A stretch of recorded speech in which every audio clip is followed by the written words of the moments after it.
There has been an uproar of people out there that are outraged that Blake Corum was not named a Heisman Trophy finalist.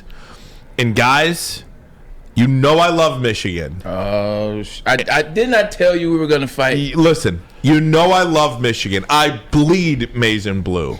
And you know I love Blake Corum. Right. But he does not deserve to be a Heisman finalist. I said it. That's blasphemous. Blake Corum does not deserve to be up there. That's blasphemous. And I'll tell you why, Braylon.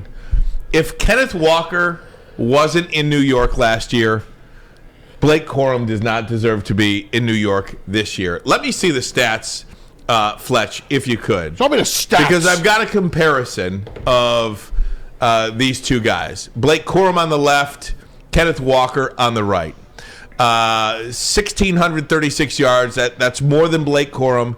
They have the same amount of touchdowns, and a 6.2 average is a little bit more for Kenneth Walker. Now, Blake Corum has had a 100-yard rushing game in each and every Big Ten game this year, aside from the Ohio State game, in which obviously he did not play.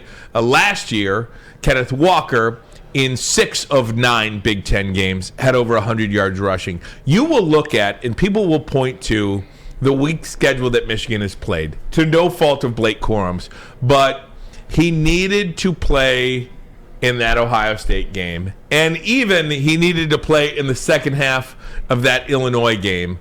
I just believe if Kenneth Walker wasn't a Heisman finalist, Blake Corum shouldn't be either. I needed to see him play against Ohio State. I am fine with it. Now, I don't think that the 4 quarterbacks are the best 4 players in America, but I'm fine with Blake Corum not being there. Yeah, I disagree with you. You're absolutely wrong. And maybe it's because you're wearing that green on right now that you want to side with Michigan State. So I thought that was Christmas green. Yeah, whatever. That's East Lansing green after those comments. I'm going to tell you like this. When you look at Blake Corum and you look at him versus Kenneth Walker, how many yards did he have against Purdue in that loss? How many yards did he have against Ohio State last year? 25. Oh, and he was injured. And he was allegedly injured. So let's give him that. How many yards did he have against Western Kentucky last year? How many yards did he have? See, I know the games where he struggled last year, and there was no reason for struggle. If you want to go to the Heisman Final, if you want to go to New York, if you want to go to the downtown athletic club, you got to ball in every game. You got to especially ball in the big games. The big games for Michigan State last year, I'm sorry. I felt like I was doing that all game looking for Kenneth Walker, with the exception of the Michigan game, which he had a tremendous game, and I will give him that.